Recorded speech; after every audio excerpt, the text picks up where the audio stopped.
আমি বলতে চাচ্ছি এই পৃথিবীতে সংসার সাজাবার জন্য, দুনিয়াদারি করার জন্য আল্লাহ তাআলা যে উপাদানগুলো দিয়েছেন, এটা কাফেরদেরও লাগে। পার্থক্য হচ্ছে তাকওয়া, অর্থাৎ মুমিন এই সব কিছুকে গ্রহণ করে তাকওয়ার ভিত্তিতে, আর কাফের মুশরিক উদাসীন ভাবে। তাকওয়া ভিত্তিক জীবন যাপন করে যারা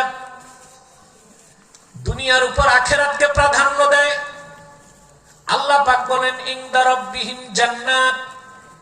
তাদের রবের কাছে রয়েছে তাদের জন্য অসংখ্য জান্নাত, তাজরি মিন তাহতিহাল আনহার, যে জান্নাত সমূহের নিচ দিয়ে স্বচ্ছ পানির নহর প্রবাহিত, ওয়া আজওয়াজুম মুতাহহারাতুন ওয়া রিদওয়ানুম মিনাল্লাহ,